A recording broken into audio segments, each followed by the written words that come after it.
Hello, we're gonna call this meeting to order now. It is 6:32 p.m. of September 22nd of 2022. And this is the 12th public meeting of the City of Portland Police Accountability Commission Subcommittee on Research. If the Spanish language interpreters, Christopher or Maria, can please give the information on the Spanish language interpretation, please.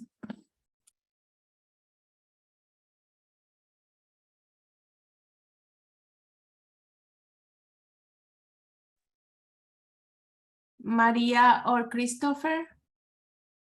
Oh, hi, yeah. Thank Hi. you. Yeah, I'm sorry. I was on mute. I'm sorry. Esta es la 12ª reunión del subcomité de investigación de la Comisión de Responsabilidad Policíaca. Empezamos hoy y tenemos interpretación en español. Voy a estar yo y está Christopher y también está los de interpretación de señas para las personas que necesitan ese tipo de interpretación. Abajo van a poner un globo, entonces le dan ahí en Spanish para que puedan ir al canal de español conmigo o con Christopher. ¿Está good? Okay, muchas gracias, María. Okay. The city also offers ASL interpretation, which is being provided by Andrea and Andre. You can pin their video feed if that is helpful to you. Finally, the closed captioning is turned on in Zoom as another means of assistance. But please note that this is an automatic captioning services and it is not always accurate. The city supports access to meetings of the Police Accountability Commission and can provide other language support as well. Please email in advance of future public meetings, either as a response to a public meeting notice or directly to Police Accountability at portlandoregon.gov to ask for other access assistance, including interpretation into other languages. This meeting is a public meeting subject to the City Portland Administrative Code and Oregon State Law and SBN record. For this meeting, the chat function is enabled for commission members to communicate with each other. Members of the public will be able to ask questions using Zoom's Q&A feature as the commissioners are presented and or discussing things. If attendees have questions, please feel free to submit them through the Q&A. We hope to use this feature to help guide our conversation during the meeting and future meetings agenda topics. We'd like to be clear that not all questions will be answered during the meeting, but if answered, both the questions and the answer will be visible to you and will become part of the meeting record. To access this feature, just click on the Q&A icon on the middle of your screen. I cannot see everybody, but is the one of the co-chairs available? I'm sorry, I was going to do this part. This is Angie Tomlinson, but I'm having severe technical difficulties right now. I'm sorry. That's why I haven't turned my camera. Don't worry, co-chair Angie. I can either if Sophia wanna read it, or I can do it, or somebody else. No? Okay, I will read it. Although the city has asked for a moratorium on land acknowledgements, the co-chairs have received a request from a PAC member that some form of land acknowledgement continue. We would like to recognize the limits of any land acknowledgement and the harm that can be done by inadequate or disrespectful land acknowledgement. We're working to find a respectful way to continue to center Indigenous voices. But we would like to invite everyone for a brief moment of silence.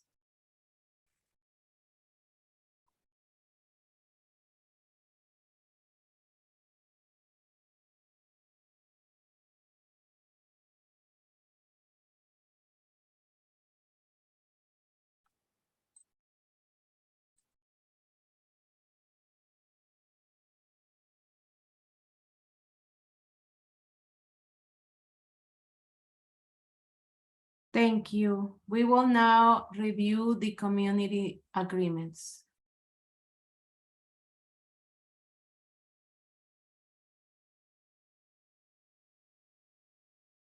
As most of the meetings, we will ask everyone to read them and meditate them. Dr. Moses will also share the next page. Let's do that.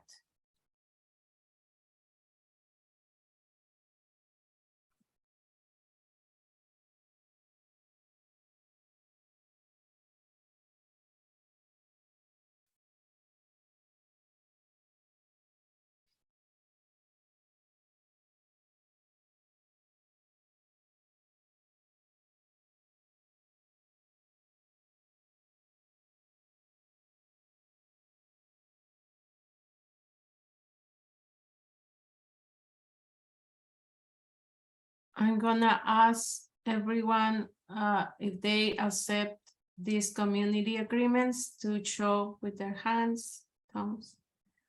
Okay, thank you very much. Now I will pass it to the co-chairs to discuss the timeline.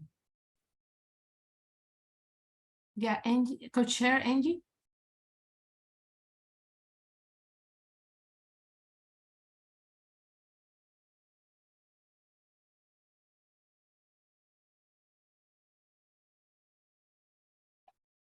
Sorry about that. I've been having severe technical difficulties with my internet. So the commission is currently in the fact-finding phase of work, which has been extended to September. This phase of work may need to be extended further based on timeline of the subcommittee. The phase includes hearing from stakeholders, identifying barriers to accountability in Portland presently, and examining systems of accountability from other jurisdictions and proposals from subject matter experts. It also includes increased community engagement work. Future phases of work will develop the parameters for the new police accountability system before the commission presents that to the City Council in 2023 for their consideration and approval. Let me, following today's meeting, here are the next several upcoming meetings of the PAC.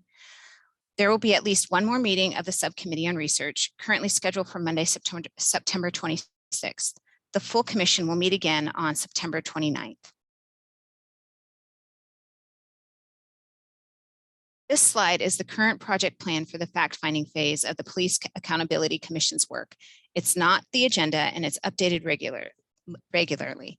This slide is mostly for members of the public to be able to understand how the commission gets from now through the end of this phase, which focuses on identifying areas of agreement among commission members as to barriers to accountability in the current system, best practices from Portland and other jurisdictions, and suggestions to consider from experts, as well as taking public comment and meeting with key stakeholders.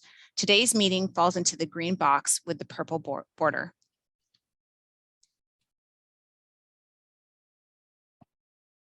As part of completing the fact-finding phase, the full commission will consider and ideally approve 3 documents, which are listed on this page. The first 2 are being developed in the subcommittee for eventual referral to the full commission, where they will be discussed again before being approved. The third, which focuses on barriers to police accountability in the current system in Portland, as well as best practices in Portland, is being developed at the full commission level through this phase as well. We're going to review today's meeting purpose. Today's meeting agenda focuses on the first 2 draft documents just mentioned. There is a new draft for the draft areas of agreement on proposals from subject matter experts. So this meeting will be split to ensure that there is time for that in the second half of the meeting. The first half of the meeting will focus on the practices from other jurisdictions document. There will also be time for public comment during today's meeting. Thank you, Co-Chair Angie. Now we will move into discussing the draft areas of agreement on best practice and practices to avoid for other jurisdictions. This will include reviewing the document, which has had some updates to the text. It will also include revisiting items flagged for further discussion. We ask you to follow our normal discussion rules. Please be brief. Anyone can speak, but every once a time, please be brief each time you speak, even though you can speak multiple times. Please be facilitated and remember that we are now using a wider stack in our discussions. And finally, please be forward-looking in your comments. Will the co-chairs like to describe the updates to the draft, then get the discussion started?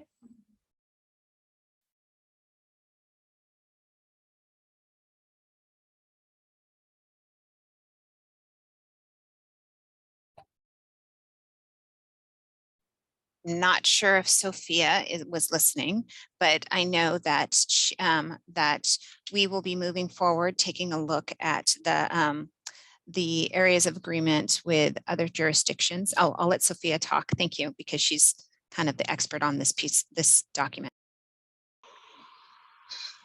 Thank you so much. I'm sorry for my technical difficulties here at the moment as well. So when I get those settled out, I will get onto the screen. But at the moment, we're going to do the jurisdictional review. We've added a lot of information there to that from the spreadsheet. And the goal of the meeting today is to go through and just decide if these practices are practices, sorry.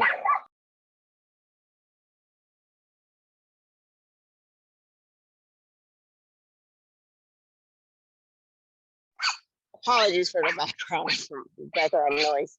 Our goal is to review these and decide if these are practices that we want to consider. And if there are any discussion points, we will take comments and we'll put those in the document and run back to them at the end. Our goal is to get through this full document at this time. And I will let the facilitators take over from now. Thank you. Thank you, Co-Chair Sophia. Then we will start reviewing the documents.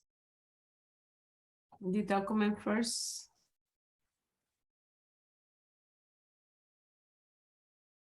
Just a moment. Thank you.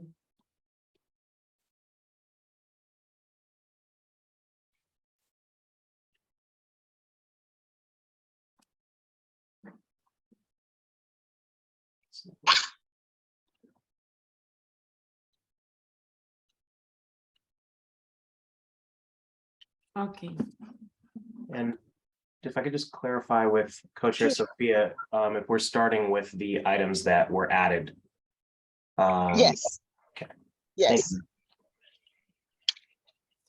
And staff, you want to say something for clarification, or can we start right there? Yeah, thank you. So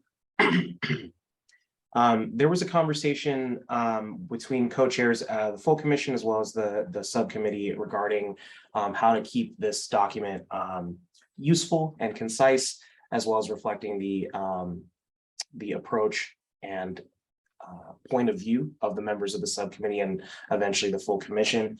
And so as part of that today, one of the things that staff was instructed by the co-chairs is to err on the side of asking less for comments and more for proposed text changes where appropriate. And as co-chair Sophia mentioned and alluded to also err on the side of removing certain items altogether from the document if they are not necessarily the right fit for what the document is trying to achieve. But when it is helpful to keep it in, asking more for track change, textual changes, as opposed to making as many comments as we have in the past, just as the nature of the debate has evolved.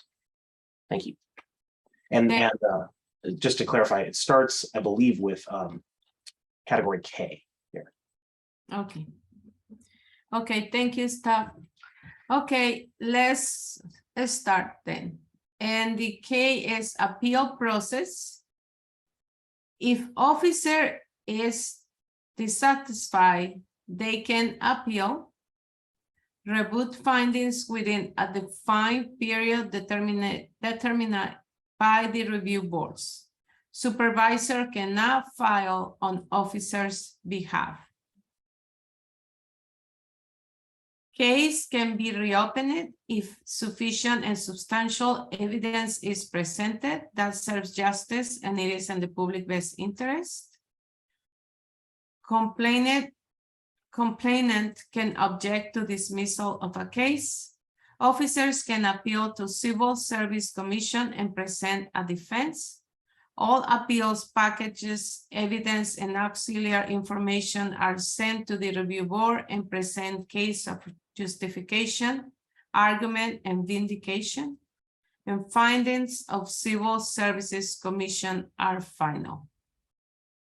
Is this a practice you consider a best practice, meaning you like to be replicated in Portland? Is there anyone want to make any change? Commissioner Dan? Yes, well, most of this, this is Dan Handelman. I use he, him pronouns. I'm with the commission. Most of these items came from my research, and I think that if we're keeping consistent with how we did the other headers, the header should just say if the officer is dissatisfied, they can appeal. Those other details are specific to one jurisdiction. I think it's, I mean, I have to have the spreadsheet in front of me to find out for sure, but that's San Diego City, that one. So that should be removed to the list of dots. And I also think it would be good to identify which cities these other items come from. We don't have to necessarily do that now. It's just a comment for later use.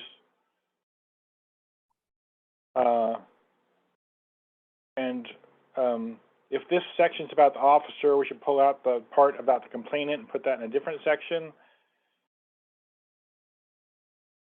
But I think one of the most salient points here is, it's now off the bottom of the screen, but that the item that talks about the presentation,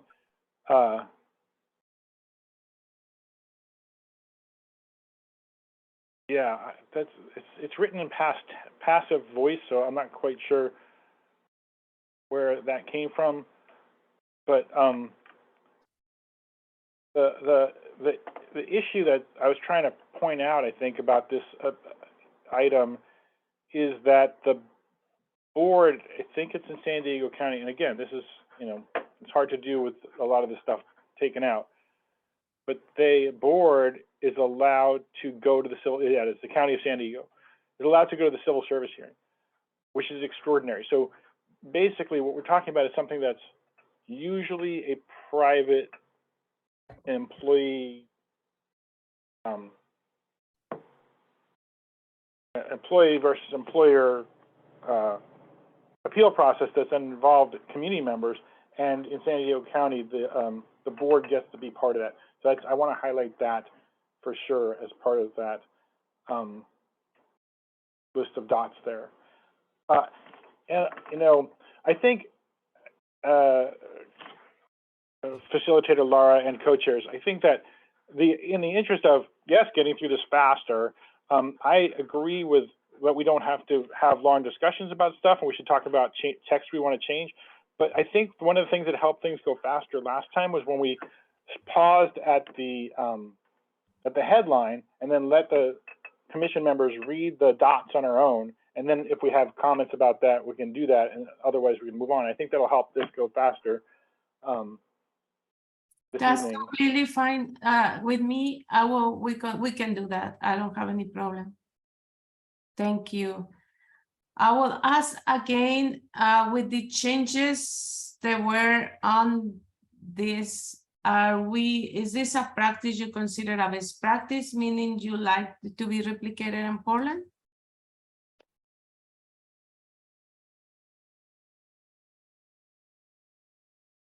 Okay. Thank you very much. We can go to the next one. The next one is City Council involvement.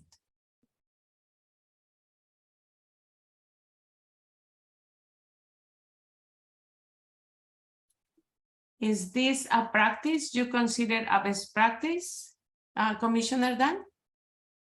I'm sorry. So So there, I was expecting there was going to be a subsection 2 of that appeals process that talked about the community members' right to appeal.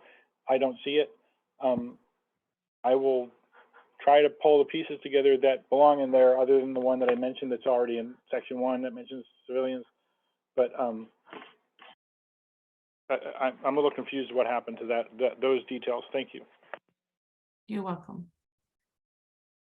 We're going to, okay. I believe that's in there. Go ahead, And I'll check. Commissioner Sophia. I said, I'm not looking now, but I believe that's in there. It's right along with the appeal process for the officer or somewhere. I don't know, maybe. We'll move on. We'll look at that. We'll check that later. Thank you. Thank you, Commissioner Sophia. And Commissioner Catherine? I think that maybe it just the title could, if the title said, if an officer or complainant is dissatisfied, they can appeal, and maybe that would take care of it. Yes, we can add that. Thank you, We can Commissioner. have staff put it in Oh, there. sorry. Go ahead, Commissioner Sophia first. Like, we can just ask staff to put that in there, and then we'll make sure that the comment is in there as Okay. well. Thank you. Commissioner Dan? Well, I think that the commission's going to need to decide the processes for officers and civilians, and the officer processes that are listed here have to do with this not going to the review board. They have to go, several of them have to go do with going to the Civil Service Commission, which is an option in Portland. So I'd like to separate the complainants and the officers into separate sections. I think that'd be helpful for us down the line. Okay.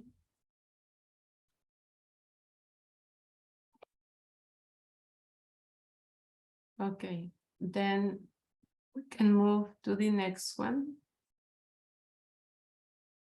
And the comments on L is the, I'm gonna ask the question. Is this a practice you consider a best practice, meaning you like to be replicated in Portland? The city council involvement.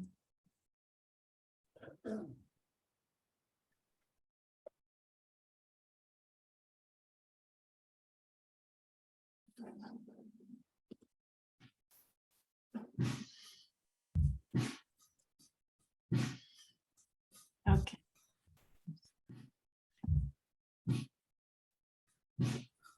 Okay, I can ask Co-Chair Sophia. You wanna clarify this one?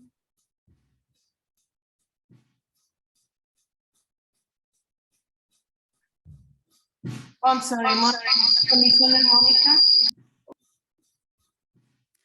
I'm just, it's not very clear about where in the process the city council is involved. It's just, it's a very vague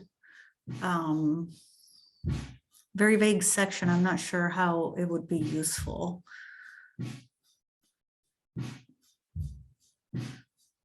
Okay, and you suggest to have more information in order to decide if this is a best practice, what would you suggest? Yeah, I'm not sure where we're involving, are we involving the city council at the end of the process, mid-process, or where exactly is the city council getting involved so that we know what we're trying to get to?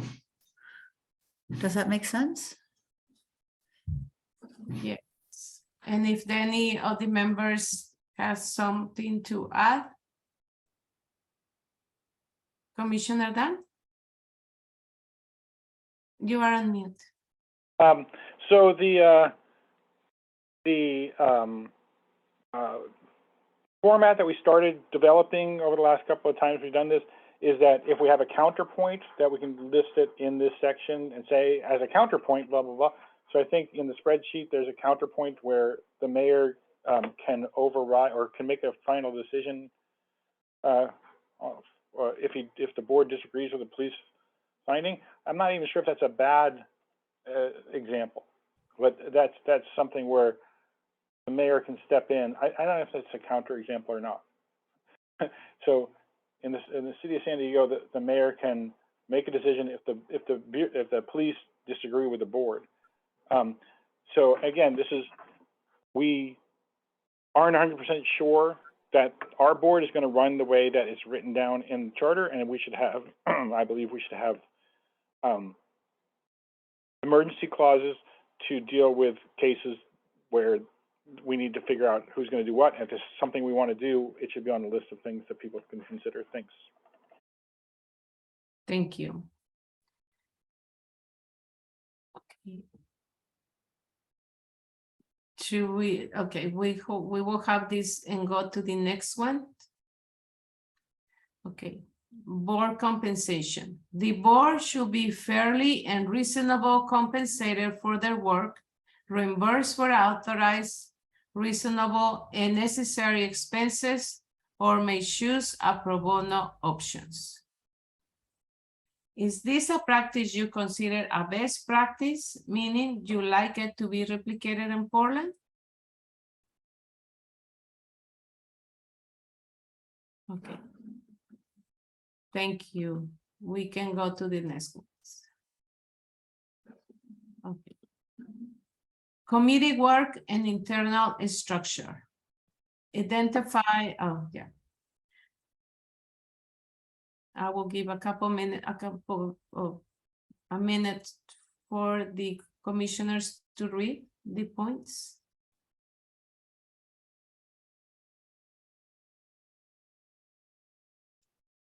Is this a practice you consider a best practice, meaning you like to be replicated in Portland?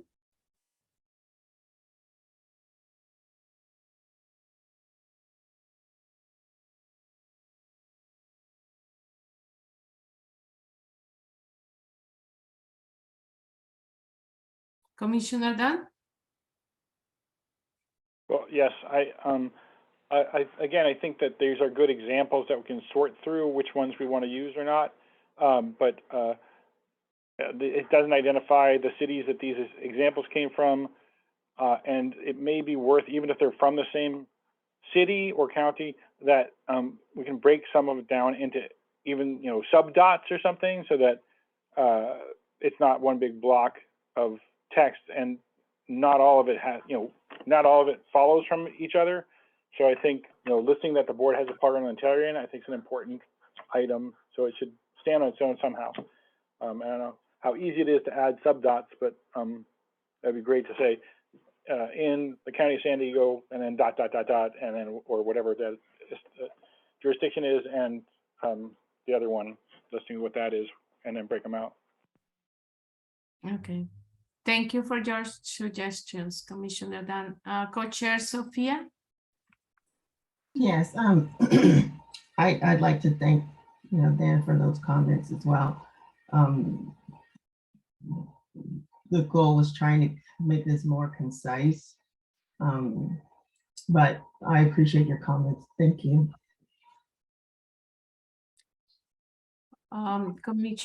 Commissioner Debbie?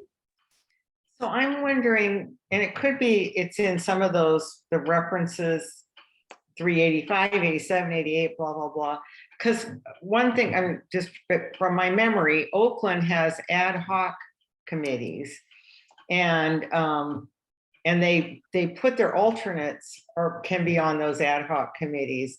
And I'm just wondering, I just don't know if some of those ideas from other jurisdictions got lost, or did you decide that it's captured in the examples from San Diego and New York? So that's just wondering where the Oakland example went. The Oakland, there were quite a few in this category that were marked for further discussion. So anything that was marked for further discussion, I didn't include because we haven't discussed it.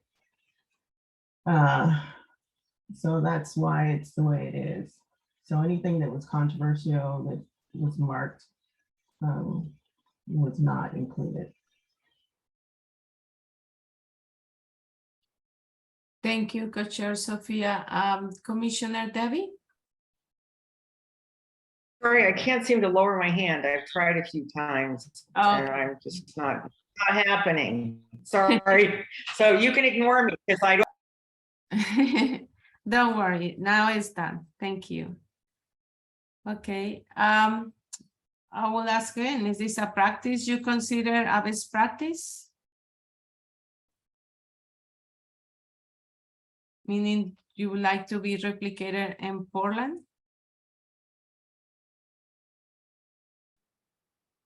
We will make the changes they were requesting.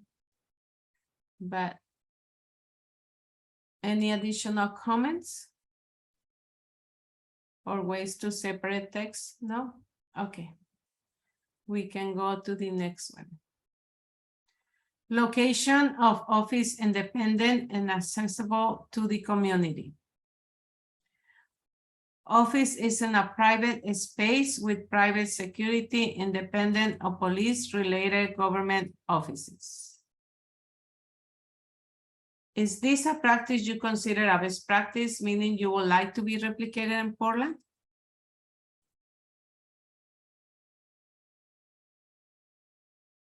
Okay. Thank you. We will pass to the next one. Require implementation. Respond to findings and recommendations by Chief and Police Commissioner. Commissioner has final say on discipline. The findings can be accepted, modified, or rejected, or appeal. Is this a practice you consider? Oh, Commissioner Debbie? I'm sorry, I want to just scroll back to that last one. Sure. So about in a private space with private security, independent of police-related government offices, does that imply that we're suggesting it's a good idea to have our new oversight agency in a private office building, or would we be okay in a government office that doesn't have police in it? Like right now it's in City Hall. So I just want to make sure.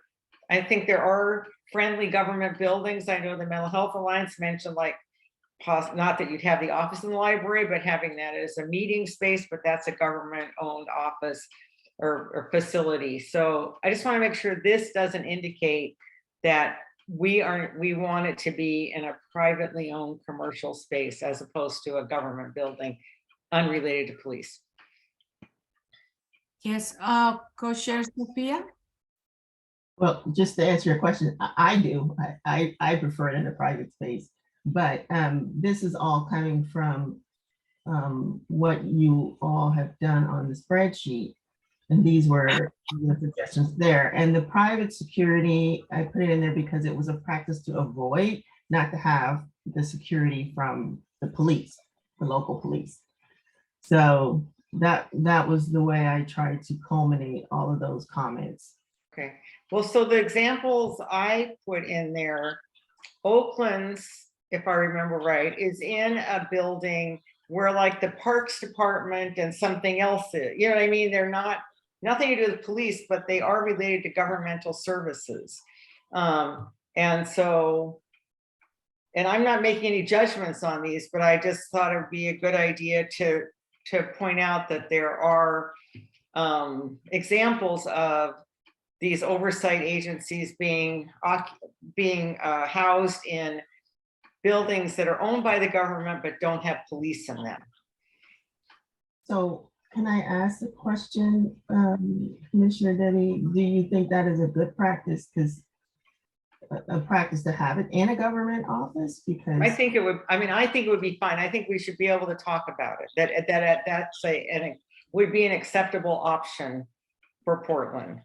I mean, the government is owned by the people theoretically, and so I sort of feel like we should feel a sense of ownership as community members of our public facilities. And I'm not saying that's the answer. I'm just saying it should be something we can talk about as we move forward on designing our system.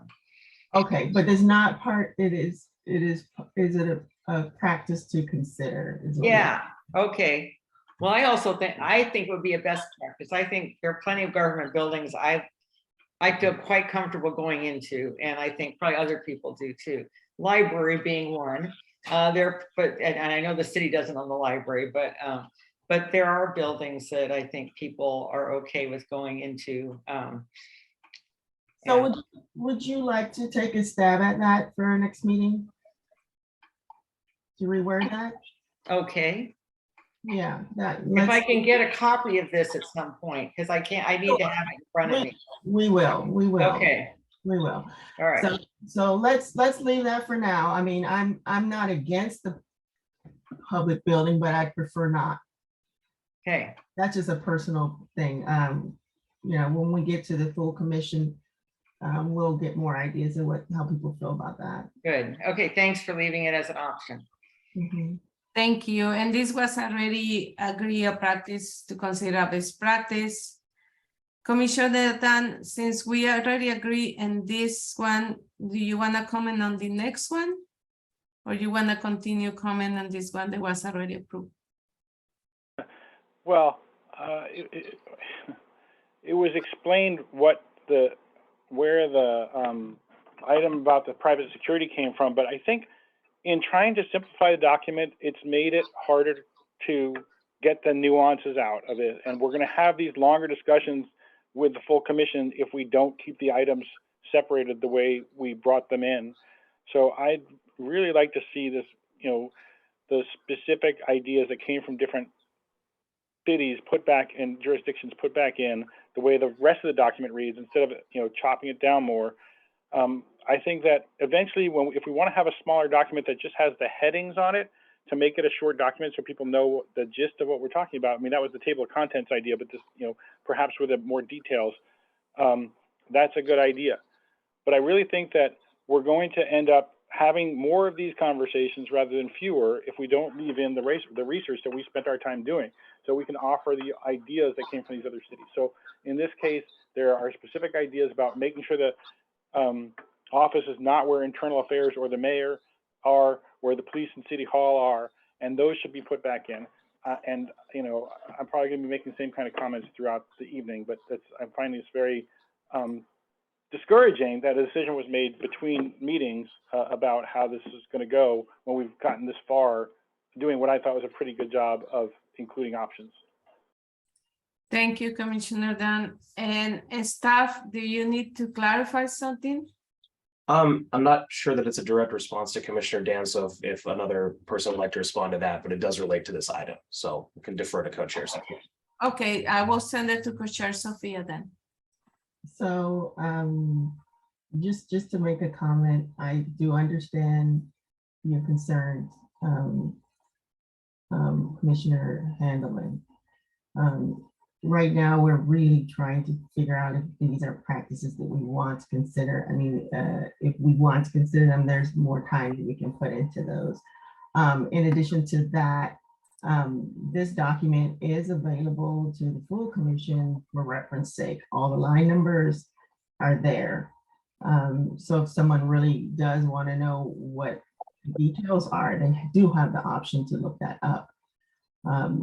So we're not taking that away from anyone. So that was just my comment, and I'll just refer to staff for now. Thank you. Thank you, co-chair Sophia. Staff? Yeah, so there's a Q&A in the chat, and normally we could, depending on the particular, or there's a Q&A from a member of the public, and normally we could wait hypothetically to address that, but it brings up one thing that might be worth considering. So the question in the chat is, since the board will be financed with a % of the police budget, wouldn't it be okay for the board to purchase their own building? And to directly respond to that, as typed, this is probably a question for city attorneys or budget staff who might be able to answer if there are legal restrictions on the use of funding is the response. And our advice attorney is not here at the moment, so I don't feel comfortable answering that, but an attorney might be able to. However, it might be worth noting here, and this is from staff, not from the member of the public who asked it, that in the event that the new oversight agency was able to purchase their own building and did so, that would be a government building. And so defining it, it wouldn't be able to be considered a private space in that scenario. And I know that at this stage, the group is not making decisions on restriction of that variety, just identifying good or bad practice. But a hypothetical scenario where the board owns its own building would make said building a government-owned property and therefore a public building. So just to clarify that extra little note there. Thank you. Thank you, staff. Then we can go to the next one. Okay, the next one is Chief Police Commissioner Council requirement to respond to oversight agency. Commissioners has final say on discipline. The findings can be accepted, modified, or rejected or appeal. Can accepted, modified, rejected, or appeal. Is this a practice you consider a best practice, meaning you like to be replicated in Portland? Commissioner Catherine. So I guess I have to say I'm a little confused about this because I don't really understand how the sub bullet relates to the heading. And I think to the extent they're trying to say that some government official other than the board has the final say on discipline, I would not agree that that's a best practice. Thank you. This can be also a practice to avoid, if you consider this a practice to avoid. Commissioner Dunn? Yes, well, the items in the spreadsheet about this topic were all, I think, entered by me, and they're all listed as practices to avoid already.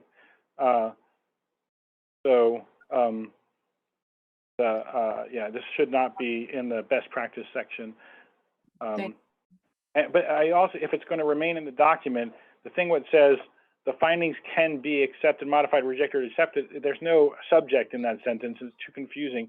The original said the commissioner can accept, modify, or reject findings made by the panel, but can refer the case to the full board, which is a much more, again, nuanced expression of what actually happens in New York. So would we like to strike this one? Yeah, I can ask the question. Is this a practice you consider a practice to avoid? Yeah, I think it should be moved to the practices to avoid section, yes. Okay. Thank you. This should be a boy. Okay, we can go to the next one.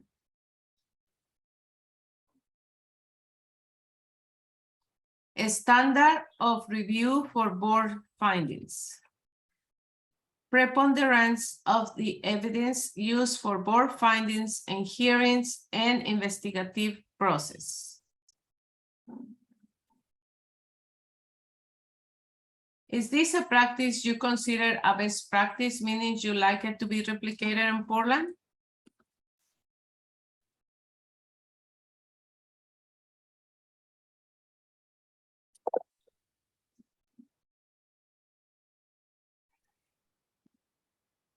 Okay. We will consider this. Oh, Commissioner Monica? I think I'm still trying to figure out what preponderance of the evidence is. So a little bit more information would help to understand what we're trying to say here. Thank you. Who of the commissioners or co-chairs can explain what preponderance of evidence is?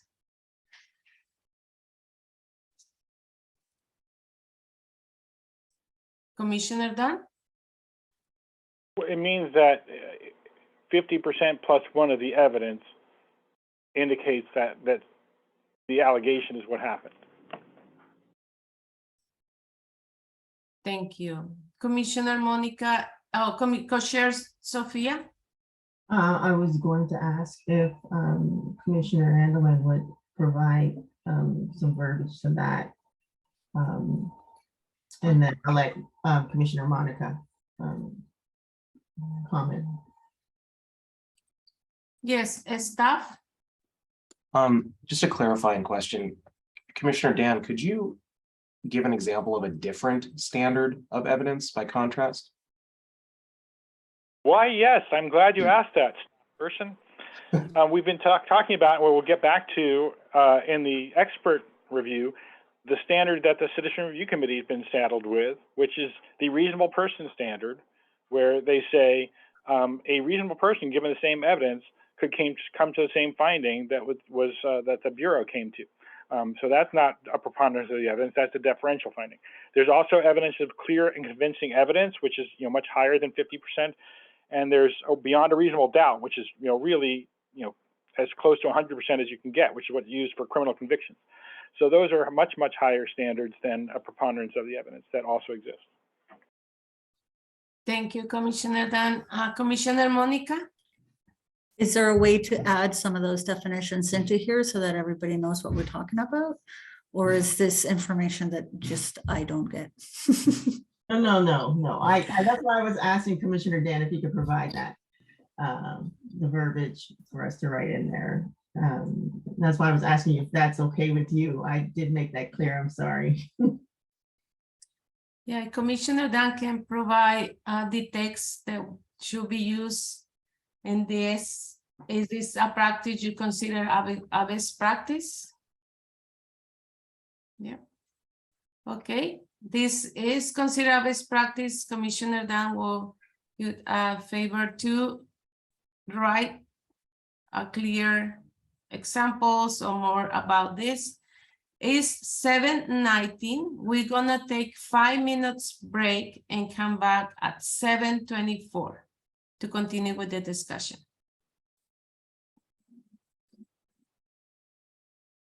Let's continue. We will continue with the documents.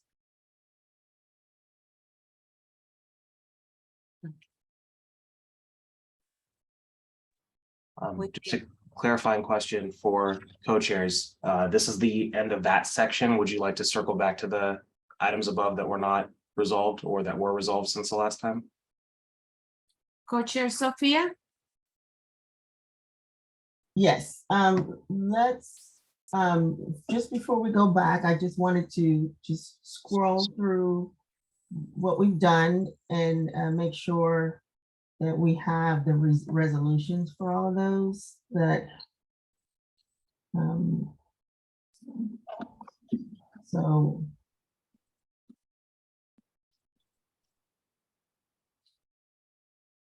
was this one resolved? I just want to make sure. And how do we? My understanding is that we need to split this one out into two, and that's probably between this and the next meeting. Okay, that was a recommendation. So, and Co-chair Sophia, Commissioner Debbie wants to comment. Okay. So I'm feeling a little bit uneasy and I can't put my finger on it, but it feels like some things from the other jurisdictions that maybe were in here aren't now, as other examples of cities or counties where they use certain techniques, and without being able to put the old one and the new one side by side, I can't make a specific comment, but I just wanted to say that I'm uneasy about leaving the, I think it's helpful to see, here's a particular issue that we think is important, and here are 5 different examples of how it's approached in different communities. So I just want to make that comment now, and thank you for your consideration. Thank you. Commissioner Debbie?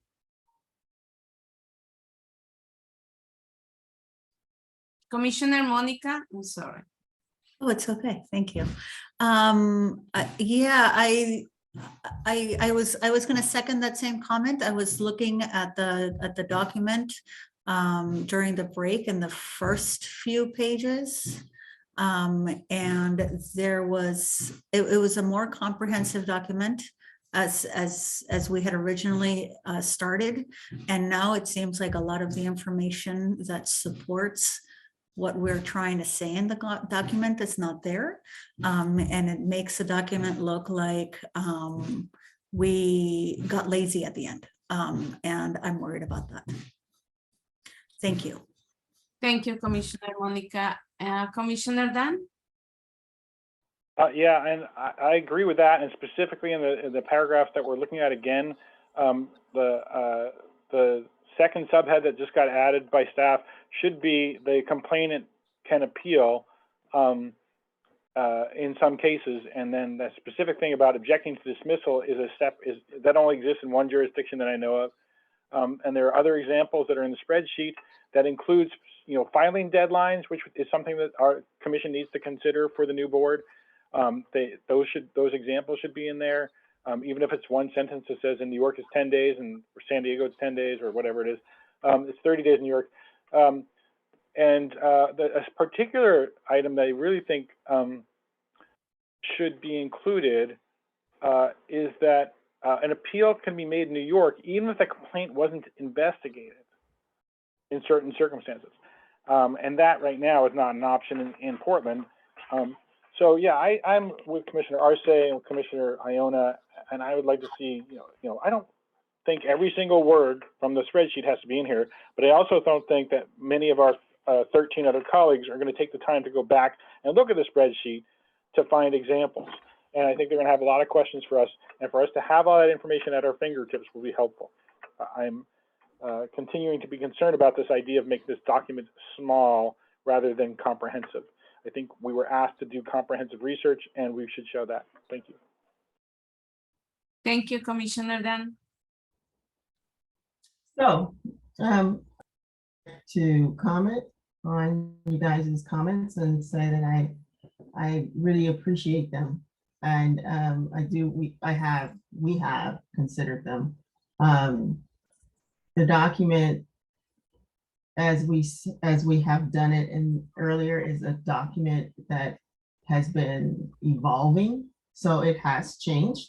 I'm not going to say that it hasn't. The whole process that we have started with is changed. And the change is based on what our final document is supposed to say. We're supposed to be having an opinion, and we're supposed to show, of course, that we have done our work, which is where all the references come from. The document is for a point of view that we are supposed to be presenting to the full commission, and not necessarily all the details, but we do keep all the details here as a reference because we don't want to get rid of that. So I understand the uneasiness that you all feel, especially when we're trying to condense this into a document that someone will read. It doesn't make sense for us to have a document that's so big and so comprehensive that nobody looks at it. Or they just pass it off and say, okay, I'm just tired of looking at it, just approve it. And I don't think that does us any good either. So the whole goal of this is document our research, summarize what our point of view is, which is what these headings are. And if we put every single detail in there, it's not really showing a point of view, it's showing a lot of data. And the data is what culminates your point of view. That's what you use to have a point of view. So what we're trying to do in each one of these is city council or whatever, we're trying to say, this is what our point of view is. This is our documentation, spreadsheet reference numbers and all that, so that people can actually digest the information that we're doing. We won't be doing anyone any justice if we are just overloading them with information and not putting it in a format where they can actually digest it. And once they digest it, they can ruminate, right? You take it in and the rumination comes when they want to look at all of the details, which we all have. So I just like to point that out and say that I totally understand. You guys have put a lot of work into this. And Co-Chair Sophie, I'm sorry to interrupt you, but I also have to keep comments to 2 minutes. Thank you. Sorry. Okay, let's keep moving. I'm finished. Keep moving. Commissioner Debbie? So it was my understanding that this document is going to the full commission with sort of the high points of things that we think need to be included in the system, but then a list of examples under each one of different approaches that different communities have taken to accomplish the things that are in the bold part. So if, as a member of the full commission, I would like to know that here are 6 different ways that other jurisdictions handle appeals processes, so that I can think about, well, what would we like? And we don't have to pick among those 6, but they offer inspiration for what we might want to pick for Portland. And so that's why I'm just still advocating for the idea of having several options under each bullet for how, sorry, I said the wrong word, under each dot or each major item about what kind of options are used in other places that we can think about as we decide what we want for Portland. So thank you for listening. Thank you, Commissioner Debbie. Okay, let's pass to the next one. To the next point. And the next comments. We approve that for the best practice. Doesn't have comments. That one too. Then the next one that has comments is committee work and internal structure. It was approved as well. But how, Commissioner Dana, you're gonna suggest a specific way to divide these sentences on different points? That way, it's already approved, but I think it's already approved, but how would you suggest it can be done and the points? What are you? Well, Facilitator Laura, I'm happy to come up with specific ways. I made a suggestion before that where it comes to a separate thought, there should be a different dot, and that's all I can do right now. If I can get sent the materials, I can make more specific suggestions back to staff for editing. I just want to support Commissioner Iona's comment. I do not know where the notion came from that this document is for the City Council. This document is for our commission, for the other members of our commission, to help with the next 3 or 4 phases of work to decide what this board's going to look like. And they're going to need to have those details in there. And if whether or not they roll their eyes when they first see it, when we get to the individual pieces, like them approving this document doesn't mean they agree with every little dot that we put in there. It means they're saying, we will take this and move into the next phase using this document. Thank you so much, Research Subcommittee, for doing all this work. That's what I believe that the intention is. And I'm not understanding where this concept that has some, is for City Council or for anybody else's really consumption other than our commission. So I just want to be really clear about that. And I also found some other line items about committee work that have, again, ideas that might help us down the line that I would like to see added back in. I guess I'll send those to staff later unless we want to spend time discussing it now. Okay, thank you, Commissioner Dan. Co-Chair Sophia? Yes, thank you all for your comments. And I'd just like to say we're doing our best to create a document for the full commission, and your concerns are very much heard. And when we get to the full commission, we will get more information about what they want to see as well. These are just suggestions that we are posing as a subcommittee to the full commission. There will be comments, as you say, and ideas from the full commission that we still have to consider. So even though we feel the way that we do, that might not be consistent with the rest of the group as well. So I'm just leaving it open at this point to say that we are making these recommendations, and the full commission, which includes ourselves, will be making the decisions on it. We just have to get something to them at this point. We have to get a document to them, which we haven't gotten to them. because we're going over and over and over these things again. And it's not that it's not useful, it's just time consuming. And the time, Sophia, I'm sorry again. okay, that's all right. Okay, let's move to the next one. And the next one, it was approved again as a best practice, but I will read it again. Location of office, and Commissioner Debbie say she will work on best wording about this point, and she will send it, but it was approved. Then it will be the next one.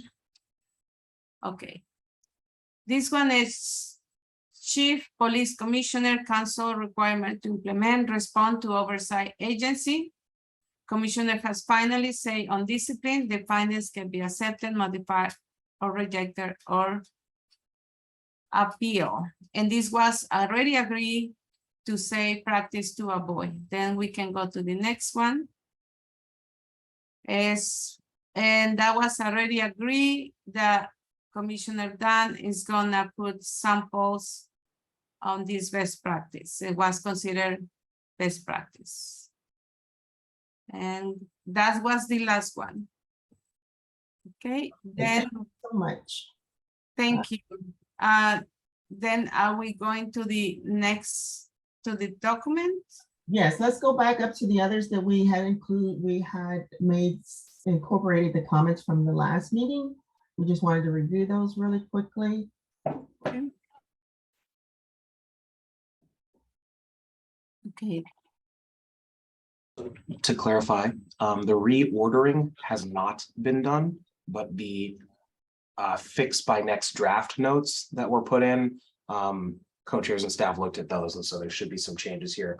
And I can explain those if you're curious. Sophia, if you'd like to, co-chair Sophia, if you'd like to, please feel free to, but can help. Well, if anyone has any questions, we're willing to, take those, but those, we tried to correct those items. We just wanted to bring that to your attention. Make sure that's resolved.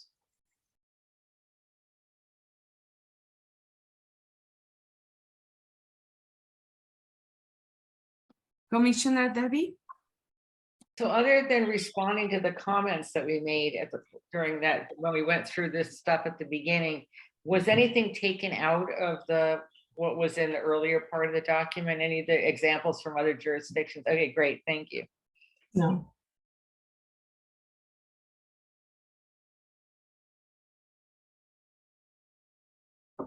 Commissioner Dan? Oh, well, I appreciate Commissioner Iona's question. I mean, given that, and that we're being pressured to finish this document, why don't we go to the sections we haven't done yet and finish this up, and then get to the document about the experts, and then we can double back to these things when we're in the final stage, when we're getting ready to vote.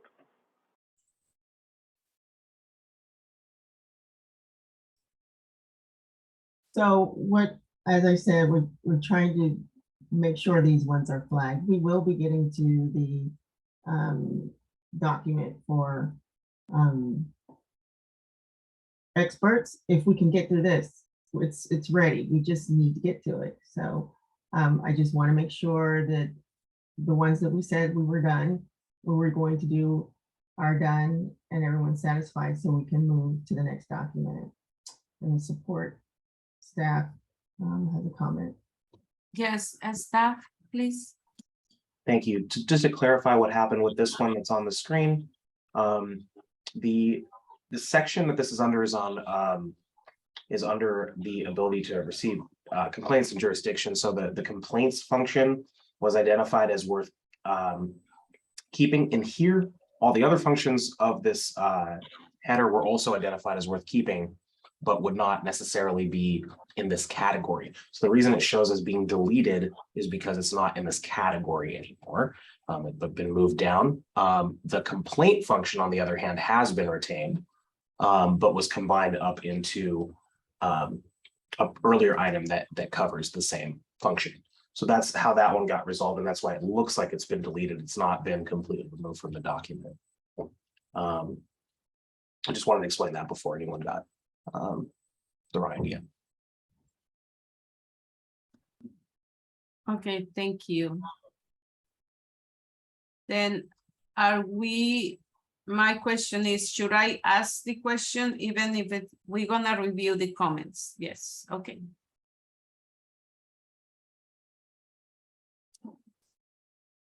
Yeah. There was additional, they follow commissioner's suggestion for inclusion from the spread that's already there. Then I will say it's resolved. Is there any comment? No, okay. Then the next ones. There's a flag for further discussion. Sophia, Commissioner Co-Chair Sophia, and then yes, staff. Just to clarify, this one did not get done at all. There was a text back and forth that's in progress on it that did not get resolved on how to reword it. So if there is a proposed text change, it probably is best if a member wants to suggest that either now or via email prior to the next meeting, just because this one did not get changed fully. I know there was a conversation last time. Just wanted to flag that this is essentially completely unchanged since Monday, this particular item. Okay, Commissioner Dan, do you have a suggestion for the text change? Yeah, the suggested language that I posted in the chat is in the comment there on the right. So it should say, I suggested it, if it would stop moving, I could see what it says. But now I've got something about spotlight on my screen, I can't read it. All right, so it says, adequate membership totals range from 9 to 23 members. Washington, D.C. can have as many as 15 members. And then in the second paragraph, it just said San Francisco board only has 7 members, and Washington, D.C. can have as few as 5, which would, be inclusive of numbers which I don't think could be adequate for showing the diversity that we talked about in the header. So that's the language I proposed, and I'm hoping people will agree with it. Okay, thank you, Commissioner Dan. As the language that Commissioner Dan proposed, is this a practice you consider a best practice? Meaning you like to be replicated in Portland?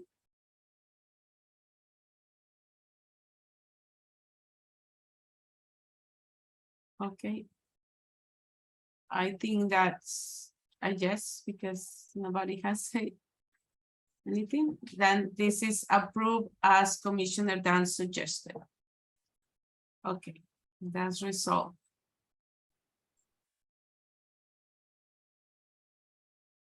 And there is a comment on the chat. Commissioner Dan, okay, yes. Thank you. Okay. That's as long as it's captured and it is approved as best practice and be replicated in Portland. Thank you. And then the next one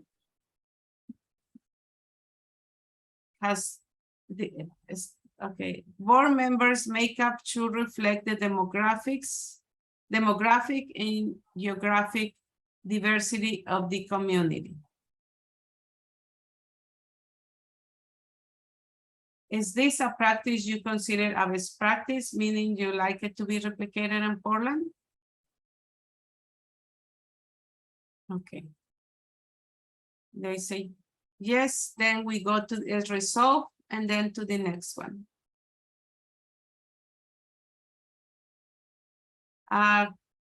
Staff? Sorry to jump in here to clarify. The comment is not the question that was just asked. So I just wanted to clarify. The comment was about whether or not geography should be included in the document, in the item. So is that still something that the members of the subcommittee want in? Or if it's just demographics and diversity, as seemed to be consensus last time. Of the community. Okay, thank you. Commissioner Debbie? I think Portland has a history of ignoring certain parts of its geography as far as public participation. And I think of North Portland, East Portland. And so I would think, and I know, I'm pretty sure the Citizen Review Committee has a geographic thing, but I know Monica talked about how in Philadelphia, it was particularly difficult because they kind of had quotas from each part of the city. And I think just having saying geographic diversity indicates that you don't want everybody from the Southwest Hills or whatever to be on this board, but you want people from all around the city without having to say that you want this many people from this part and this, you know what I mean? Having a hard and fast formula. We would maybe not want that, but we do want people from all over the city. So I think geographic is good. Thank you, Commissioner Debbie. Commissioner Monica? I agree with what Debbie just said. I think geographic should be in there. Thank you, Commissioner Monica. Then as it is right now, it is approved and is resolved. The next one. Okay. It has a suggestion. Okay, that's resolved. Oh, no, has a suggestion of Commissioner Dan. And it read, oh, that's already. Okay. Okay, it has the samples as he suggested. Is this a practice you consider a best practice, meaning you like to be replicated in Portland? Yeah. Okay. Go to this resolve. The next one. Oops. Okay.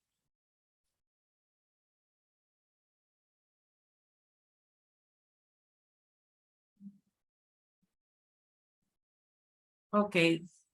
The next one is the oversight agency holds open evidentiary hearings on misconduct complaints and public investigative reports.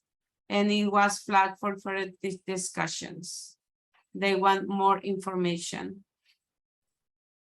I'm okay with that. I just wanted to, see why, just in case. I don't know if it's that important to have why, but I think somebody else might ask that question too. So that's why I was asking that. But I'm okay with it, is where I'm going. Okay. Is this, and let me ask the question, is this a practice you consider a best practice, meaning you like to be replicated in Portland as it is?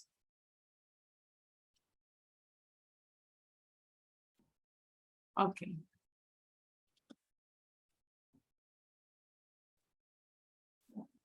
Let's go to the next one. Okay. Okay. Commissioner comment was a question about if we should consider this a best practice to replicate. The oversight body budget is sufficient to fulfill its duties. What change? Is this a best practice to be replicated in Portland?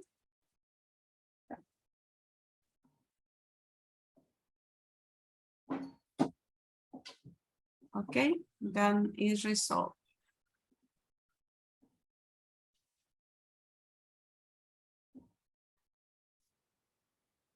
This says the oversight body may conduct sentinel event reviews. It was changed and brought more information. Is this a best practice, meaning you would like to be replicated in Portland, or do you need additional information or change on the text? Commissioner Dan? Well, I think there were just some editing suggestions. Are those going to be incorporated? Is that what we're being asked here? Mm-hmm. Yes. So the headline will say undesirable police-related events. And then the other one, I guess it would be the same, something about adding root causes, perhaps, for Commissioner Arce.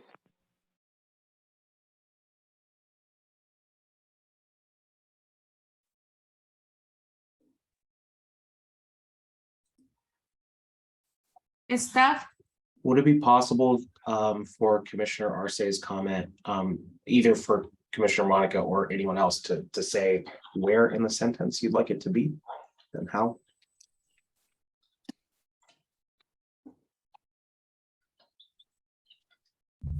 Commissioner Monica? After in-depth root cause analysis would be a good place to put it. Sentinel event review study, in-depth root cause analysis, a significant and undesirable event.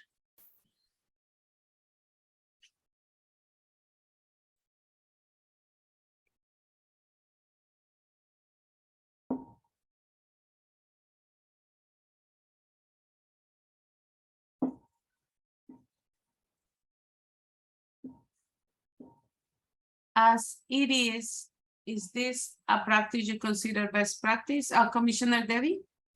I'm just not sure about where it says with the goal of prevention rather than response. Maybe, okay, maybe that makes sense. There's something that I'm feeling a little confused about, but maybe it means that when you do the study, you go, oh, how can we make this not happen again, rather than how should we respond to it? Okay, so I think I've talked myself out of worrying about that. All right, thanks, sorry. Thank you, Commissioner Debbie. Okay. Then I will ask again, as it is right now, is resolved. Okay, it's considered a best practice. And next one. Okay, and the next one we have for the reporting on close, no, which one is, I'm sorry. Oh, yes, the oversight body can propose the release of otherwise confidential information. And it was that it required more information there. And I believe Commissioner Dunn proposed information to be added. Oh, Co-Chair Sophia? I just had a comment on this one. I know Commissioner Catherine, I think, had some, I don't know if I'm remembering correctly.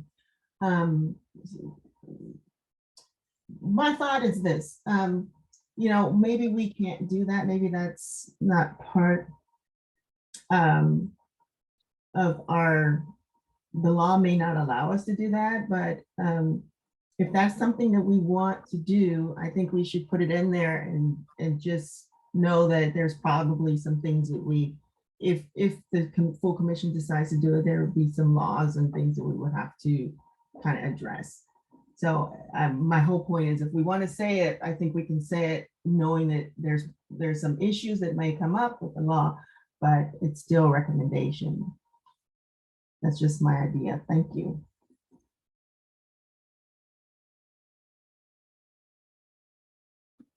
Thank you, Co-Chair Sophia.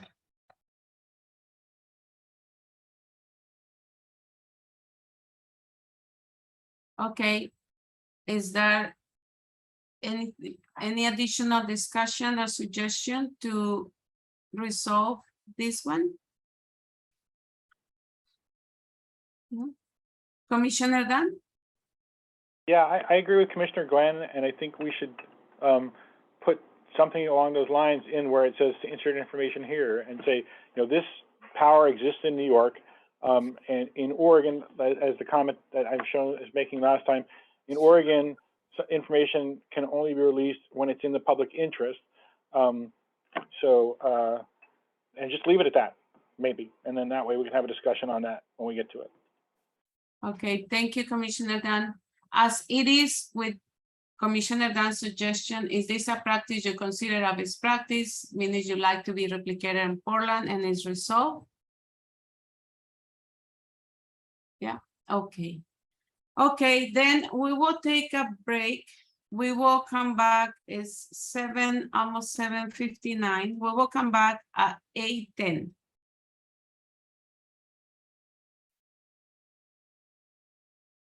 Thank you. Let's continue with the reviewing the documents.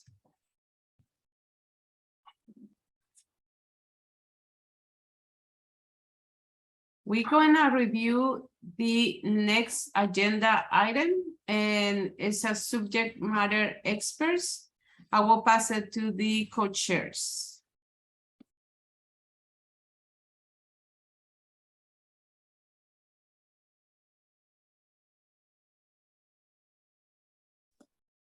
If the co-chairs wants to introduce or say something about it, if no, we continue as we have been doing it.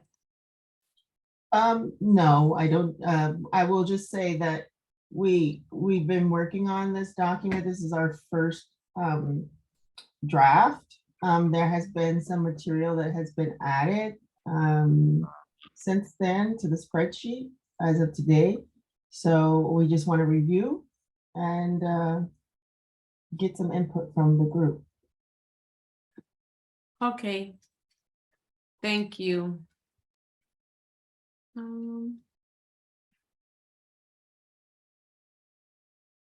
We're gonna have proposals to consider. And the first one is structure. The oversight body should have the ability to proactively provide a structural oversight, not solely react to misconduct by individual officers. I'm gonna let everyone to read the point, and then I will ask the question.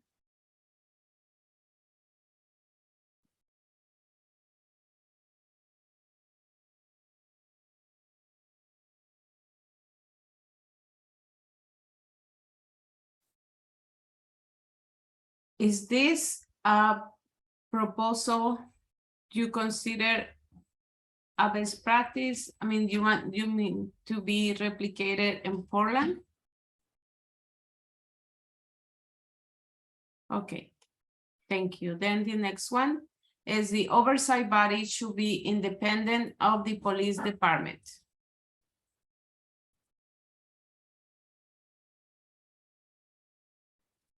Is this a practice you consider a best practice, meaning you like to be replicated in Portland, Commissioner Dan? I just have a question, I mean, about this document. Some of this is established by the charter, and some of the things we picked from other jurisdictions are also established by the charter. So are we concerned that we're recommending something that's already a statement of fact, or we just conclude everything just because it's good advice?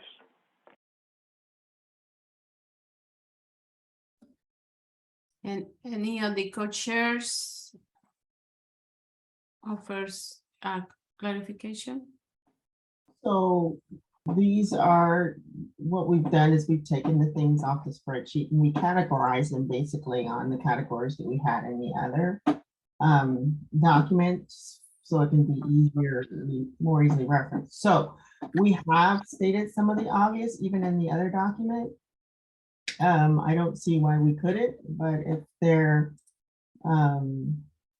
it's okay if it's in the charter and it's redundant, we're just saying best practices. And if somebody else has the same practice, that's still good. It still reinforces what we're already doing. That's just my thought.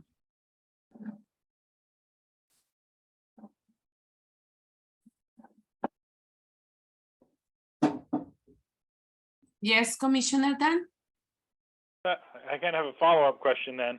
And I understand we promised that we would deliver separate documents to the full commission, but it seems like since you've categorized them the same way, we could just put expert opinions underneath the other jurisdictions and have one document that is comprehensive instead of having to flip back and forth between them. But I don't know if that's complicating things too much. Co-chair Sophia? I you know, we said we're gonna have two separate documents, and I think it's easier just to look at subject matter experts. If somebody wants to do that, they can pick up one document and not have to page through another document. But that was what we promised. So right for now, that's what we're gonna stick with as far as I understand. I appreciate your comment. I do see your point. Okay, thank you. Then I will ask the question again. Is this a proposal you think the full commission should consider implementing? Okay, then we can move to the next one. The oversight body should be the final decision-making authority on disciplinary matters, advocating use of force, recruiting practice, and policy development.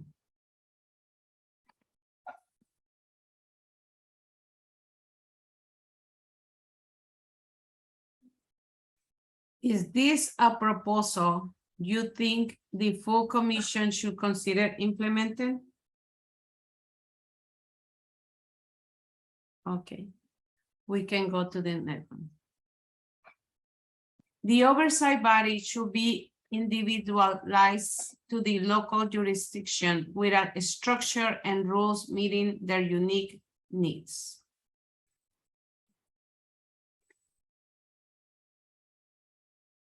Is this a proposal you think the full commission should consider implemented? Okay, we can go to the next. Eliminating, this is law and policy, eliminating qualified immunity for police officers.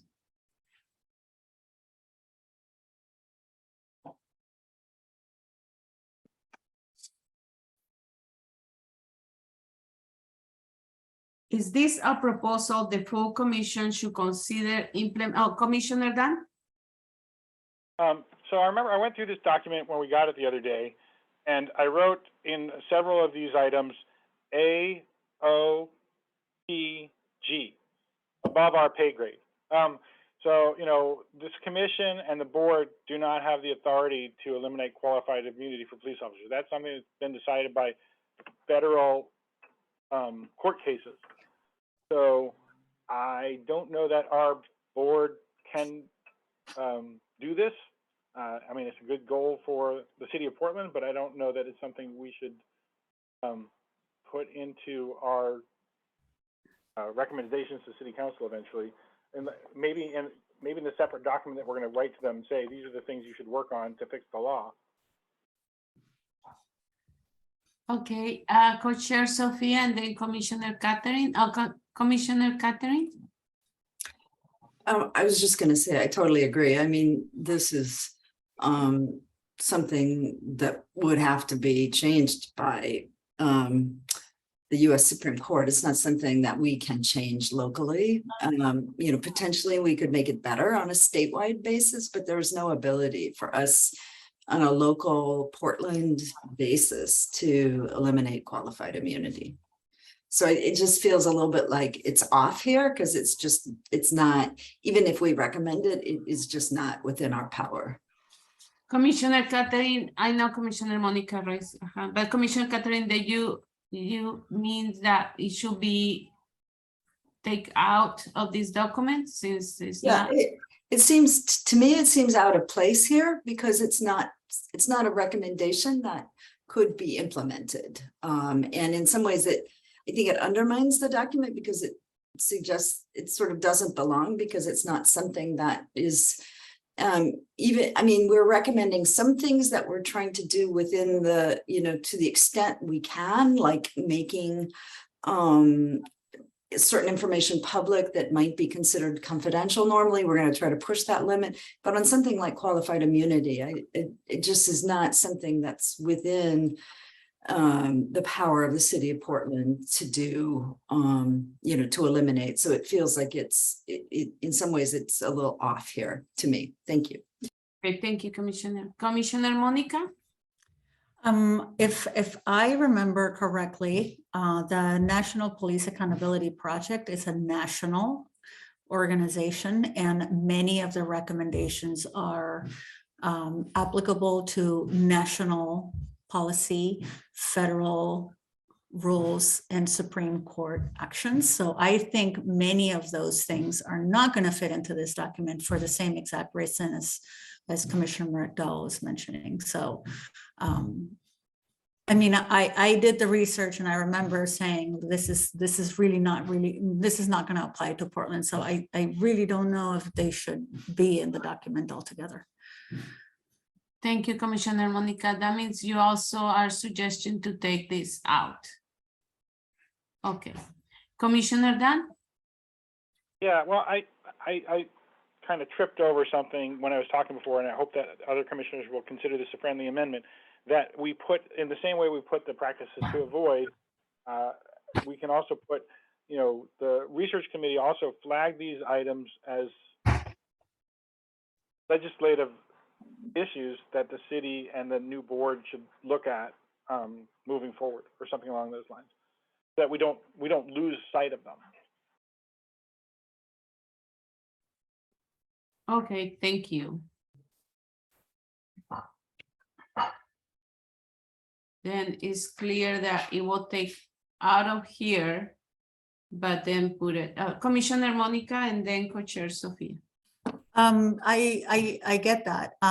Maybe have a section at the end of the document that mentions certain national laws or federal laws that we should have in focus as we work locally in these issues. I think that would fit very, very well. Yeah. Okay, where here is gonna be moved at the end with this different title. Okay, and be crossed from here, not here, take out. Okay, the next one is eliminate absolute immunity for prosecutors.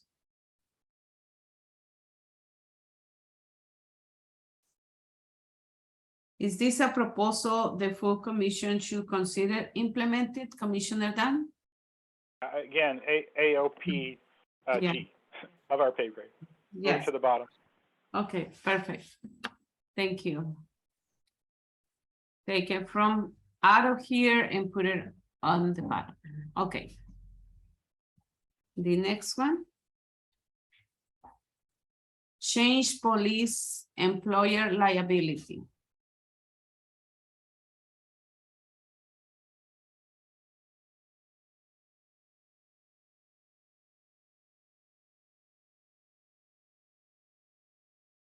Is this a proposal the full commission should consider implementing? Commissioner Dan? AOPG. Yes, thank you. We're gonna be out of here and put it on the bottom. Commissioner Monica? I would say the same comment for, again, anything that comes from the National Police Accountability Project, because they are a national organization focused on federal rules and regulations. Yeah. Thank you.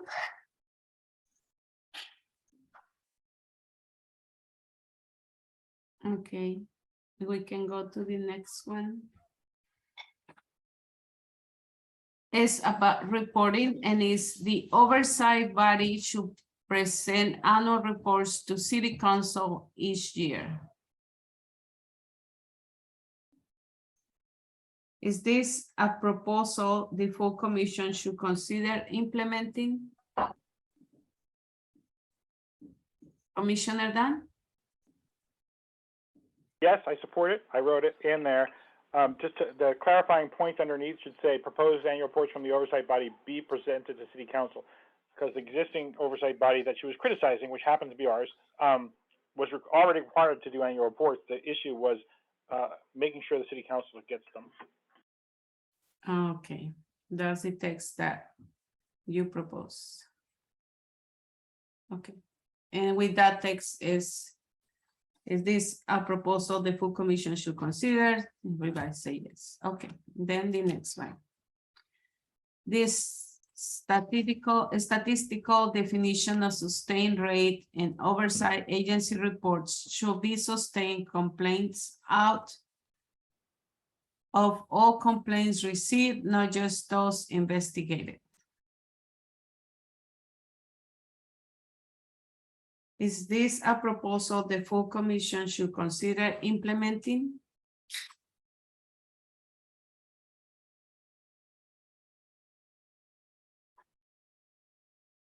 Okay, let's go to the next one.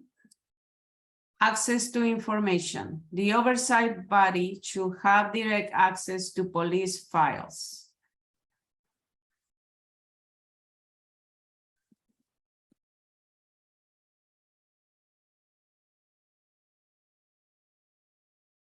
Is this a proposal the full commission should consider implementing? Okay, let's go to the next one. The oversight body should be able to compel testimony from police officer as a condition of continued employment.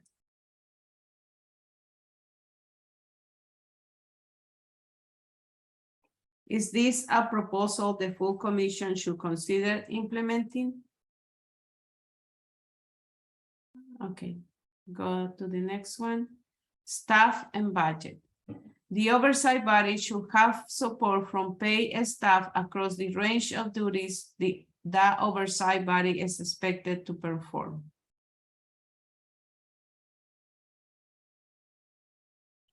Is this a proposal the full commission should consider implementing?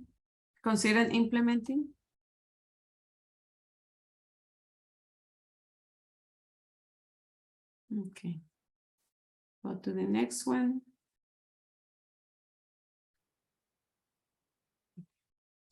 The oversight body should have permanent guarantees of sufficient funding. Is this a proposal the full commission should consider implementing?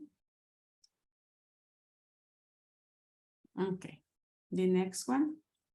The oversight agency should include as a preference in the staff recruitment that candidates have experience working with community.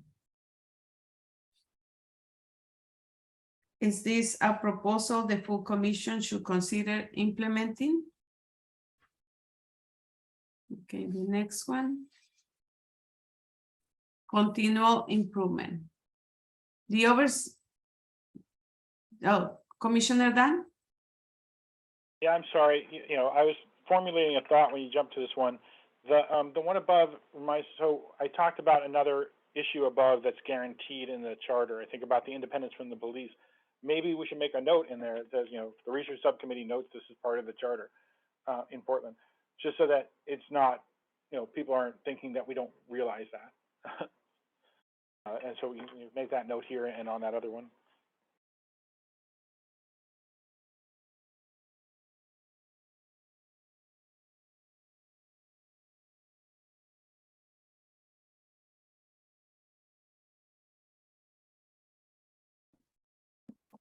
Okay, and is everyone agreed, right, to that? And is is this a proposal for the full commission? Okay, yes. We can go to the next one. Continual improvement. The oversight system should be able to be improved by city council or independently over time.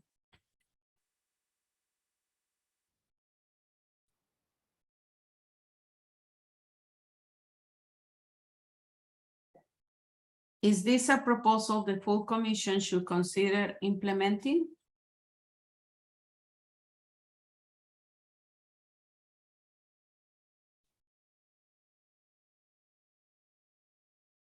Okay, let's go to the next one. Findings and a standard or review. Use the standard 4 options for findings after investigation for clarity and allow the addition of other findings for systemic solutions.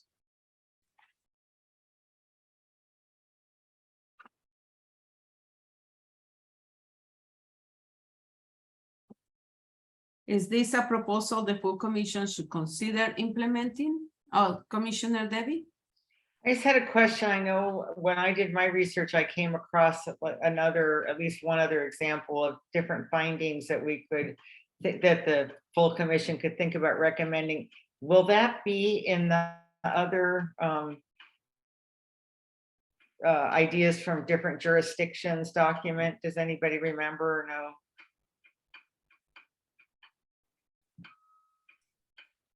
I forgot, I didn't get the first part. I'm sorry. Debbie. Oh, what I was saying is so this talks about findings from an expert's perspective, but I know and perhaps others in their research found examples of different types of findings that we could consider incorporating in our system, and that was from jurisdictions. So I'm just curious, I can't remember does anybody remember if it's in our draft jurisdiction summary recommendations, the other findings.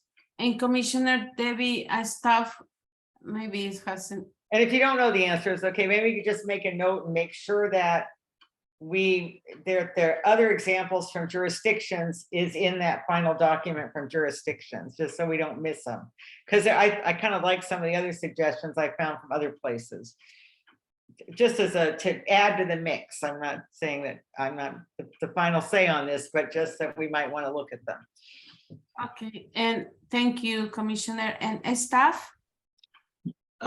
Yes, to Commissioner Debbie's question, yes, there's examples coming from some that are marked for best practice and others for practice to avoid, depending on how they were defined or described, from San Diego, Washington, D.C., Seattle, San Francisco, New York, and I think San Diego County as well, all of which will be in the findings section, which we haven't yet talked about, of that other document. Great, thank you, Samir. Okay, is this a proposal the full commission should consider implementing? Okay, thank you.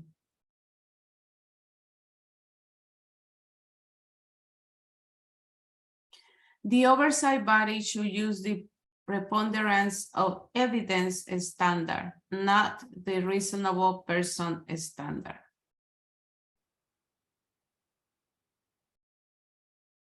Okay, even if I didn't ask the questions, they say yes. This is a proposal the full commission should consider implementing. Okay. The next one is mediation. Mediation should be offered in more minor cases, but not in larger cases.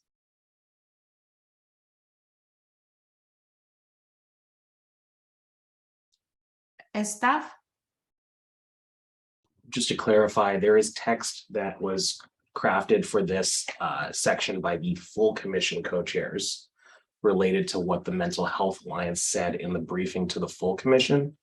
And that's not yet included, but it will be by the next time you see the draft. And that's where the framing comes from. It's just an extra sentence in the second that's flagged for will be expanded. Thank you. Thank you. With that changes, is this a proposal the full commission should consider implementing? Okay, thank you. We can go to next one. Is board jurisdiction and case authority. Some categories of cases should be defined by automatic investigation by the oversight body.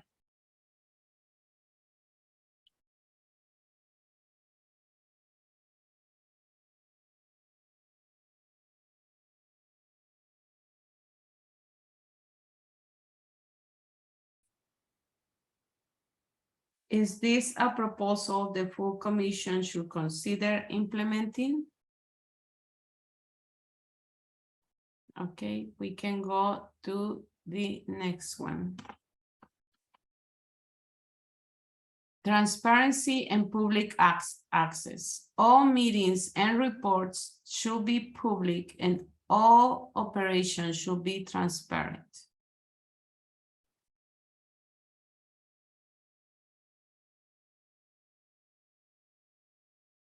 Is this a proposal the full commission should consider implementing? Okay, thank you. Let's go to the next one. Oversight body membership selection. Oversight body selection criteria should reflect those most affected by policing.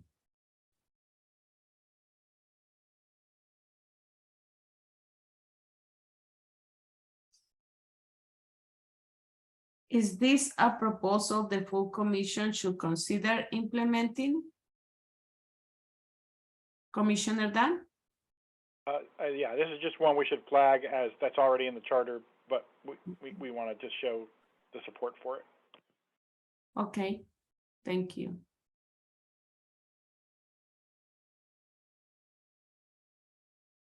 And everybody agree this should be considered implementing. Okay, thank you. We can go to the next one. And the next one are uncategorized. And the first is the civil asset for a future.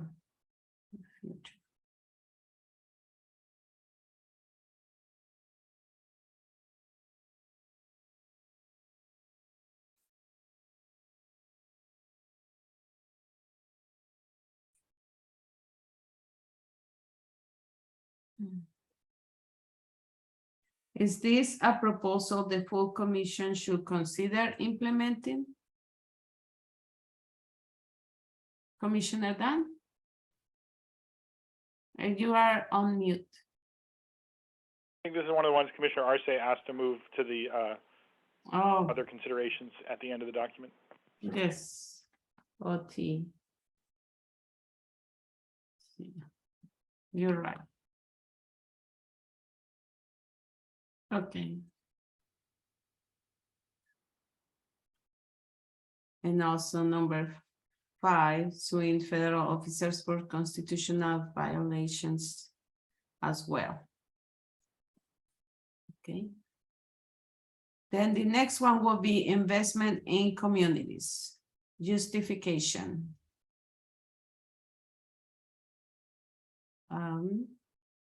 Yes.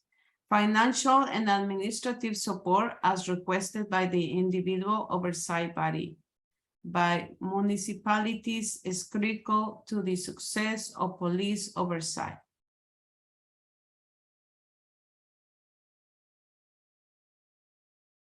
Commissioner Dan? I'm a little confused by this item. Is this suggesting that the communities who are affected by police misconduct should get financial and administrative support, or that the oversight body needs financial and administrative support to succeed?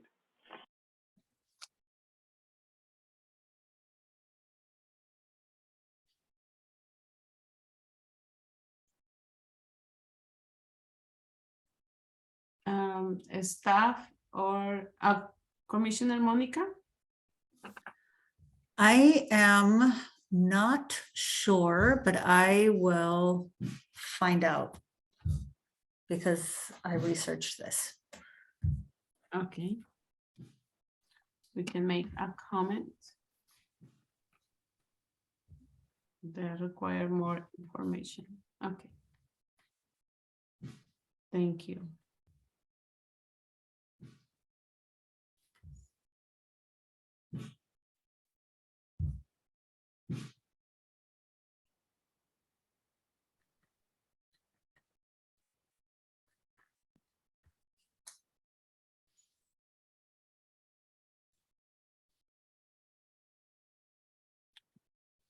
Okay. And the next section, we're gonna see the proposals to avoid. And the first one is the community oversight agency should limit community involvement where it interferes with the ability to get work done.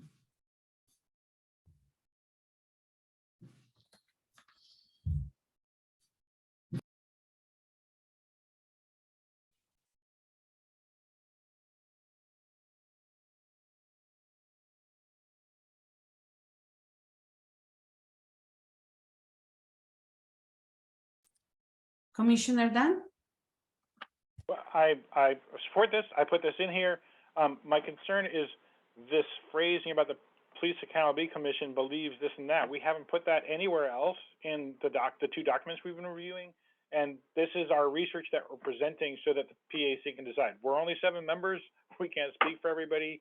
I guess that kind of leads me to a comment that I've been gestating about the other discussion we had about the other document, which is that in order for us to continue our work as equitably as we can, if the 7 of us move forward knowing and understanding everything that's in these documents and the other people don't have the details, it's not going to be equitable when we are doing the rest of our work.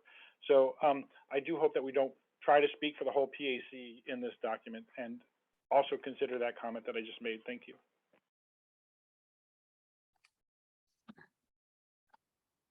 Yes, co-chair Sophia.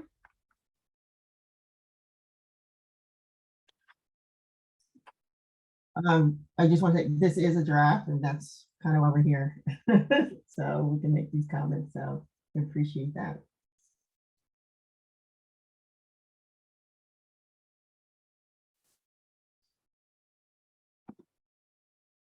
Okay, staff? Thank you. In no way is this a disagreement with any of the content of what was just said. Just wanted to clarify that the practice of the commission with relation so far has been when there is a document coming up from a subcommittee, the draft includes language that is eventually going to be issued by the full commission. So one very specific example of this is in the first draft of the community engagement framework, there was commentary of what the subcommittee on community engagement framework thought that was revised by the subcommittee to say the Police Accountability Commission thinks, and then that was referred to the full commission who had the ability to change it. This is more of a process note in terms of who's eventually going to make the final decision. That is, you can change that, that practice. This is just the only precedent that's been set so far. The other subcommittee that issued a document, the subcommittee on bylaws and internal processes, similarly, everything in there just says the Police Accountability Commission will behave this way. But it was less of a debate there, mostly on the community engagement side. Thank you, staff. Commissioner Dan? Well, I appreciate that, Mr. Staff Person. But I also, I just want to go back to the question of what this document is for. This document is for the commission, it's not being presented to anybody else saying this is the commission's thoughts about what should be in the board. This is the research that we did that's going to help us make those decisions. So the final documents that say, we shouldn't limit community involvement should come from the whole commission. But I think it's coming from the subcommittee to the commission, and then the commission adopting our work for future use. I think we should pull it out. So it should say, the subcommittee members believe if where we have consensus on that.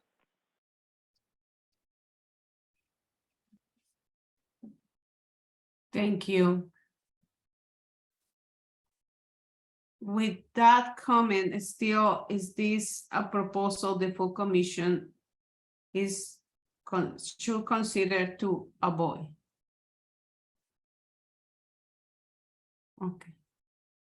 Okay, and that's the only one.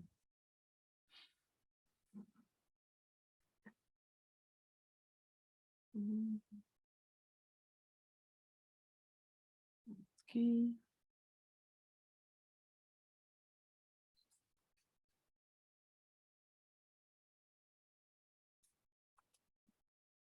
Now we will is there anything the coach staff? Go ahead. So just a quick process note, this will be emailed out to the full subcommittee for proposals of text changes to be sent back in advance of the next meeting so that those can be shown in track changes and resolved by the subcommittee as part of getting this document ready to be referred to the full commission for their consideration and eventual adoption. This is actually true of both of them, but this one is very there's a lot less things to resolve yet. So there'll be a request for changes, and that can include changes to the justification text as well. In that process, if there's any other recommendations that align with this, for example, if you researched another proposal or another subject matter expert that proposed the same thing and you want to add that in, that's a really good time to just add in the proposed by comma and add whoever the additional proposer was. So that's the process for this going forward. And then by the next meeting, there will be a hopefully completed draft of this document to be worked through and possibly referred.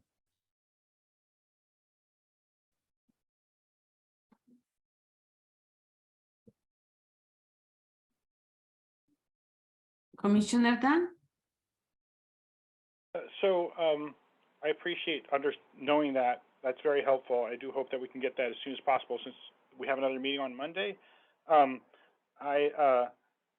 also, kind of cognizant of the fact that this evening, the co-chairs and staff heard from at least 3 of us that we really would like to see the last half of the document look like the first half of the document. And if we come down to a point where we're trying to get consensus and we don't get consensus on it and we can't pass it on to the full commission because a 4-3 vote wouldn't meet the 60% threshold, that's going to be a problem. So I hope that there'll be some consideration of the comments that were heard from myself, Commissioner Iona, Commissioner Arce tonight. And I am, I'm terrifically busy, but if there's any way I can help by putting some of those dots into the proper categories, I would be happy to help with that. And I've been offering that, kind of indirectly over the last several weeks. But I really want to say that now, if we're coming down to the wire where we're supposed to be passing this on to the full commission next Thursday, I really want to make sure this document is complete, thorough, and is helpful for us in the next phases.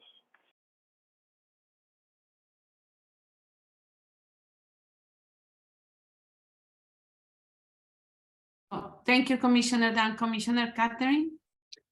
So I just want to say, I also found it a little hard to follow the back end of the document just because it wasn't, there wasn't enough information for me to even be able to say, is this the best practice or not? Because it wasn't fully described. So I guess I just want to say that I agree with the comments that while I appreciate the goal of trying to streamline, it felt like once we lost some of that context, it was just hard for me, to say in the abstract, is this a good practice or not, without a little bit more description around it. So, I guess that's, I think where, I think we saw that in some of the votes we took, that people couldn't really understand what we were saying enough to commit to it. So hopefully we can add a little bit more of that detail. Thank you. Thank you, Commissioner Catherine. Commissioner Sophia? I just like to say thank you all for that context, because I had done those and I had pulled those things out at the beginning, and I mean that was something that was on my mind as I was trying to be concise, and some of them were not quite as easy to do that with, to pull all those details out as others.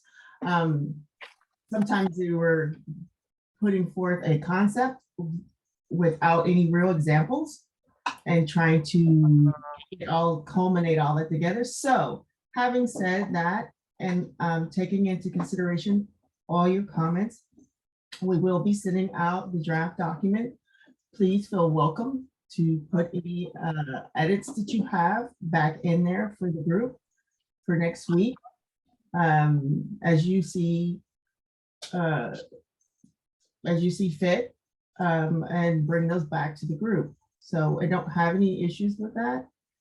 It's just some things just didn't, when you go over the spreadsheet, you just can't cipher those things that way because you're trying to get a concept in there. Some things were easier to pull out, just like I did.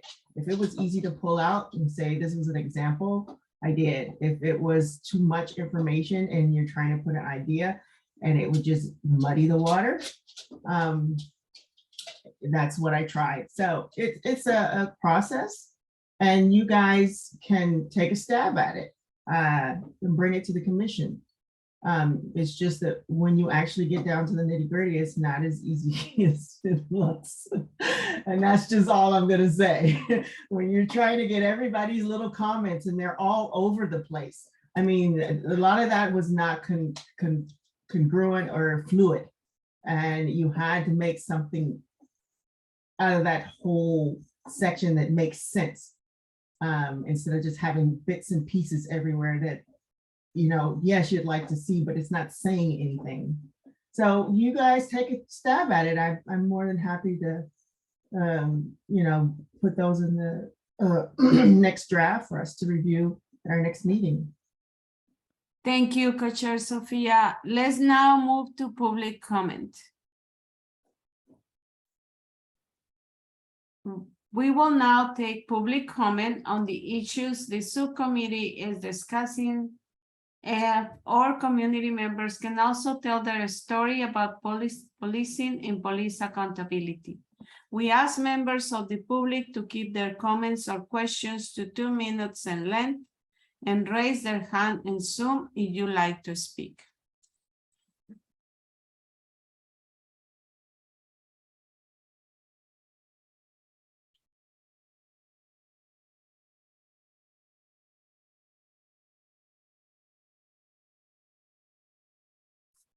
I don't see anybody that wants to make a public comment. Then we go to the garden plot. This is the time for co-chairs and facilitators to summarize any items brought up today which didn't fit into today's agenda. We'll recap those items here and use them in developing future agendas. We won't be using this time to add new things not previously mentioned or to discuss them, but we will use this list to develop future agendas so these items can be discussed. Co-chairs, do you have anything for the garden plot? No. Dr. Moses? I don't have anything. Thank you. Thank you. Then we can adjourn the meeting. Thank you to all the members who attend today's meeting and for your contributions. Thank you also to the interpreters supporting access to meetings to police accountability. And thank you to everyone that came, to public members and community that came for these meetings. You can give advanced public comments prior to future meetings. You can sign up for emails update on the PAC work as well. The next meeting of the subcommittee is scheduled for Monday, September 6th. It's now 8:52 and this meeting is adjourned.